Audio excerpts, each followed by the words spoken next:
Hey y'all, welcome to another episode of U.S. History Made Plain. I'm a high school history teacher trying to make history as fun and interesting for my students as possible. Sumner never fully recovered from the beating. He did take 3 years off. He did eventually come back to be a senator, but he still had to deal with the residual effects of being beaten by that cane. However, Brooks and Keat both were actually sanctioned and they had to pay a fine, and Keat was forced out of his position as the senator because he was the one who invited Preston Brooks in there. Brooks had to pay more for his fine, and then Brooks resigned. So both Keat and Brooks ended up resigning in July of 1856. However, the South was so proud of these two men, especially Preston Brooks, that they treated them like heroes.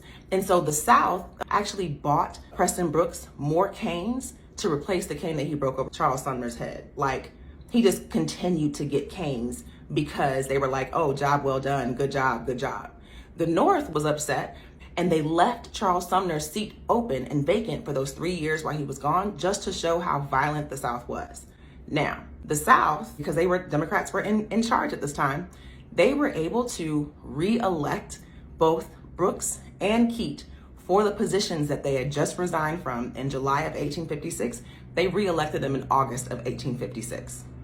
It looked like Preston Brooks just got away with it. Like, he had to pay a little fine, left his job for about a month, but then he came back sitting high on the hog. Everybody loved him, buying him canes and stuff.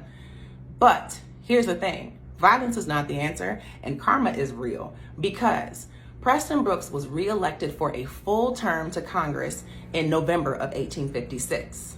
But in January of 1857, he was going to start his new term in March of 1857. In January of 1857, he got a virus that was a violent and nasty and horrible virus that caused his throat to swell so much that he couldn't breathe. And so it was said that his death was horrid and horrific because he actually clawed at his throat and tried to open his own throat so that he can breathe, and died that way. So he died a horrific death before he even got to start his new term as a re-elected congressman in 1857. So yeah, Charles Sumner took a 3-year leave of absence, but then came back and stayed in Senate for 15 more years. The moral of the story is violence is not the answer, and karma is real. Be nice to people.